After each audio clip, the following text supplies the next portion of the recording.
જૂનાગઢમાં પક્ષીઓ માટે અનોખી પહેલ, ગરમીનો ભોગ બનેલા પક્ષીઓ માટે આઈસીયુ જેવું સેન્ટર ઊભું કર્યું. આકાશમાંથી અગનગોળા વરસી રહ્યા છે. રાજ્યના મોટાભાગના વિસ્તારોમાં ગરમીનો પારો હાઈ છે. ભીષણ ગરમીથી માનવ જીવન આકુળ વ્યાકુળ છે, ત્યારે મૂંગા પશુઓના પણ હાલ બેહાલ છે. કાળઝાળ ગરમી પડતા અબોલ પશુઓ ભોગ બન્યાનું સામે આવ્યું છે. જો કે જૂનાગઢમાં એક એનજીઓએ પક્ષીઓને ગરમીથી બચાવવાનું અભિયાન છેડ્યું. અંગ દજાડતી ગરમીમાં ભોગ બનેલા કેટલાક પક્ષીઓની સારવાર કરવામાં આવી. એક સંસ્થાએ 200 જેટલા પક્ષીઓને સારવાર આપી છે. જૂનાગઢના એક કોમ્પ્લેક્સમાં પક્ષીઓ માટે આઈસીયુ જેવું સેન્ટર ઊભું કરવામાં આવ્યું અને ત્યાં ફુવારા ગોઠવી પક્ષીઓને ઠંડક પણ આપવામાં આવી રહી છે. ગરમીનો ભોગ બનેલા પક્ષીઓને અહીં લાવવામાં આવે છે. તેઓને ORS અને બીજા વિટામિનના ટીપા પીવડાવી સંપૂર્ણ સ્વસ્થ ન થાય ત્યાં સુધી રાખવામાં આવે છે. અત્યાર સુધી 150 થી વધુ પક્ષીઓને સારવાર આપીને મુક્ત કરવામાં આવ્યા. હજુ 50 જેટલા પક્ષીઓ અહીં સારવાર હેઠળ છે. સંસ્થાના અગ્રણીના જણાવ્યા અનુસાર હાલ કબૂતર, ચકલી, પોપટ, હોલો સહિતના પક્ષીઓ ગરમીનો ભોગ બની રહ્યા છે, જેમાં સૌથી વધુ ચકલીઓ મોતને ભેટી રહી છે.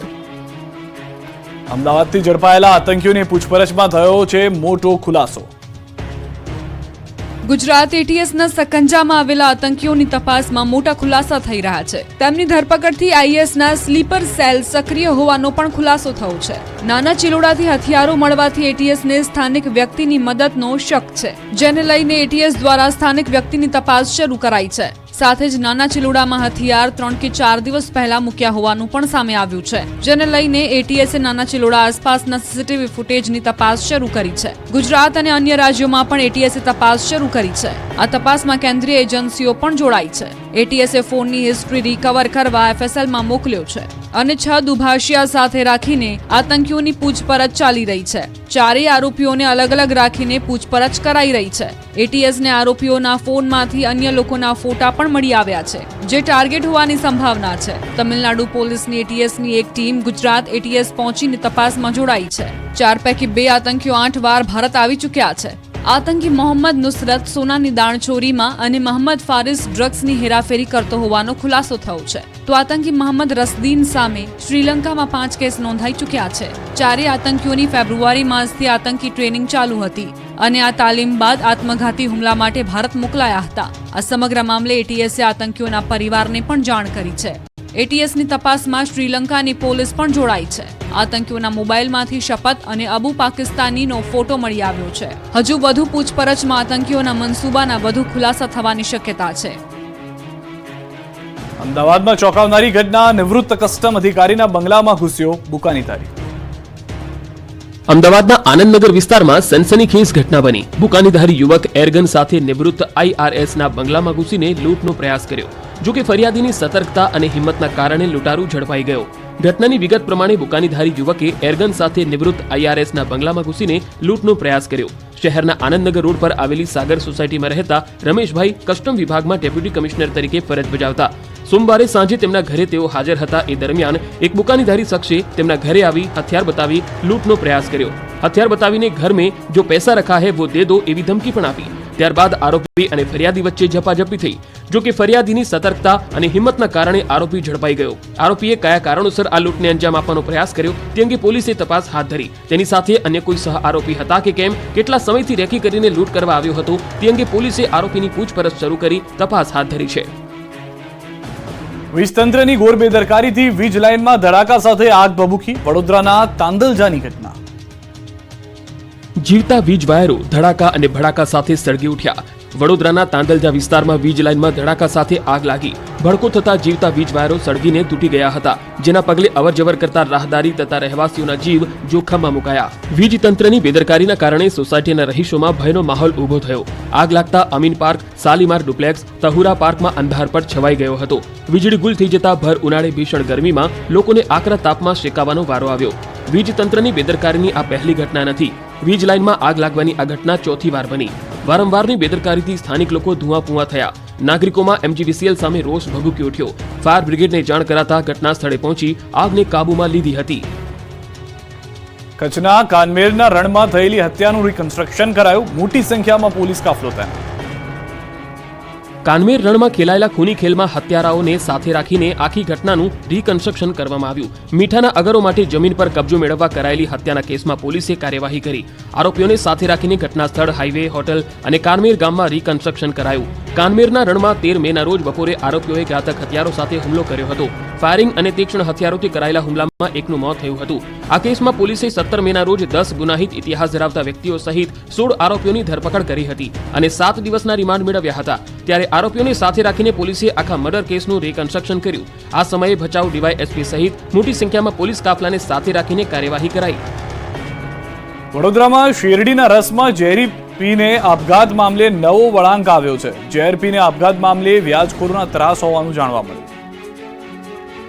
વ્યાજખોરોના ત્રાસથી વડોદરામાં રહેતા સોની પરિવારનો માળો વિખેરાઈ ગયો. થોડા સમય અગાઉ વડોદરાના તરસાલીમાં રહેતા સોની પરિવારના સભ્યોએ શેરડીના રસમાં ઝેર ભેળવી મીઠું ઝેર ગટગટાવી આપઘાતનો પ્રયાસ કર્યો, જેમાંથી પરિવારના મોભીનો જીવ બચી ગયો છે. આ મામલે પોલીસ તપાસમાં મોટો ખુલાસો સામે આવ્યો છે. વ્યાજખોરોની ધાકધમકીથી કંટાળીને ચેતન સોનીનો પરિવાર ગોલ્ડ પોટેશિયમ સાયનાઇડ પીવા મજબૂર બન્યો હતો, જેમાંથી 4 આરોપીની પોલીસે ધરપકડ કરી છે. ચેતન સોનીએ વ્યાજખોરો પાસેથી 20% વ્યાજે 5.75 લાખ લીધા હતા, જેમાં વચેટિયાઓ પણ કમિશન પેટે માસિક રૂપિયા 10,000 વસૂલતા હતા. જેના કારણે ચેતન સોનીએ શેરડીના રસમાં ઝેર ભેળવી ઘરના સભ્યોને આપ્યા બાદ પોતે પણ ગટગટાવ્યું હતું, જેમાં ચેતનના પિતા, પત્ની અને પુત્રનું મોત થયું છે. આતંક મચાવનાર સિંહ પરિવાર કોડીનારના નવા ગામથી પાંજરે પુરાયો. વન વિભાગની મહેનત રંગ લાવી. છેલ્લા 4 દિવસથી કોડીનારના નવા ગામમાં આતંક મચાવનાર સિંહ પરિવાર આખરે સકંજામાં આવી ગયો. ભારે જહેમત બાદ વન વિભાગે 3 સિંહ બાળ, સિંહણ અને સિંહ મળી કુલ 5 પાંજરે પૂરી દીધા. હુમલાખોર સિંહોને પકડવા છેલ્લા 3 દિવસથી નવાગામ પંથક વિસ્તારને વન વિભાગ ખૂંદી રહ્યું હતું. ખૂંખાર સિંહ ટોળકી પકડાઈ જતા કેટલાય દિવસોથી ભયના ઓથાર હેઠળ જીવતા નવાગામના લોકોને હાશકારો થયો. મહત્વનું છે કે કોડીનાર તાલુકાના રેવન્યુ વિસ્તારમાં અને નવાગામના વાડી વિસ્તારમાં પરિવાર સાથે વિફરેલી સિંહણે આતંક મચાવ્યો હતો. છેલ્લા 48 કલાકમાં એક માનવ હુમલો અને રેસિડેન્શિયલ કોલોનીમાં ઘૂસી જતા લોકો ભયભીત બન્યા હતા. સિંહ પરિવારના આતંકને કારણે ગીર સોમનાથ જિલ્લાનું નવાગામ અને આસપાસનો વિસ્તાર થરથર કાંપી રહ્યો હતો. આસપાસના ગામો પણ આ વિફરેલી સિંહણના ભયના ઓથાર હેઠળ હતા. લોકો ઘરની બહાર નીકળી શકતા નહોતા. ખેડૂતો ખેતર જતા ડરી રહ્યા હતા.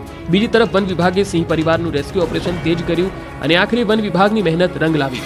3 સિંહ બાળ, સિંહણ અને સિંહ સહિત 5ને ગોવિંદપુર ભંડારિયા ગામેથી પાંજરે પૂર્યા. છોટાઉદેપુર જિલ્લામાં છતરપિંડીની અજીબોગરીબ કિસ્સો સામે આવ્યો છે. જડીબુટ્ટીના નામે લાખો રૂપિયા પડાવવાનો કારસો રચ્યો. છેતરપિંડીની અલગ જ મોડસ ઓપરન્ડી અપનાવનારો ભેજાબાજ આવી ગયો સકંજામાં. જો કે હાલ તો ઠગબાજ ટોળકીનો એક જ સાગરીત પકડાયો છે, પરંતુ લોકોને છેતરવાની તેઓની સ્ટાઇલ ચોંકાવનારી છે. આ ઠગબાજ ટોળકી આયુર્વેદિક જડીબુટ્ટીના નામે લોકોના લાખો રૂપિયા ઠગી લેતી. આટલું જ નહીં, રૂપિયા પડાવવા માટે ધમકી પણ આપતી. નગ્ન અવસ્થામાં યુવકના ફોટા પાડી લઈ ધમકી આપી હતી કે પૈસા નહીં આપે તો આશ્રમના લોકો ઘરે આવશે અને ઢોલ નગારા સાથે વરઘોડો કાઢશે. વેપારીના નગ્ન ફોટા વોટ્સએપ પર પણ મોકલ્યા હતા. છોટાઉદેપુરના એક ગામમાં યુવક પગની સારવાર કરવા ગયો અને લાખો રૂપિયા ખંખેરી લીધા.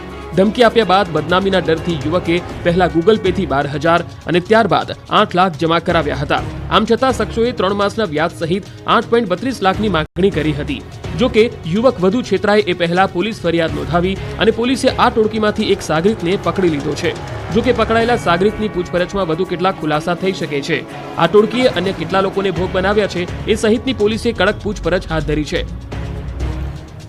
કાળઝાળ ગરમીમાં સરકારી કચેરીઓ પણ સુમસામ બની. અરજદારો પણ એકલ દોકલ સંખ્યામાં દેખાયા. જૂનાગઢમાં આગ ઝરતી ગરમી વચ્ચે પણ સરકારી કર્મચારીઓ પોતાની ફરજ બજાવતા જોવા મળ્યા. ન્યૂઝ 18 ગુજરાતીના રિયાલિટી ચેકમાં જૂનાગઢની મામલતદાર કચેરીની વિવિધ શાખાઓમાં પંખા નીચે કામ કરતા કર્મચારીઓ નજરે પડ્યા, તો કેટલાક કર્મચારીઓ પોતાની સીટ પર તેમજ બીજી અન્ય જગ્યાએ જોવા નહોતા મળ્યા. બીજી તરફ અરજદારો પણ એકલ દોકલ સંખ્યામાં દેખાયા. ભીષણ ગરમીમાં લોકોએ બહાર નહીં નીકળવાનું હિતાવહ માન્યું. આપતી વરસતી કાળઝાળ ગરમીએ લોકોમાં ત્રાહિમામ મચાવી દીધો છે. ત્યારે જનસંપર્કવાળી સરકારી કચેરીઓમાં કર્મચારીઓ અને અધિકારીઓ રિસેસ બાદ કેવા પ્રકારે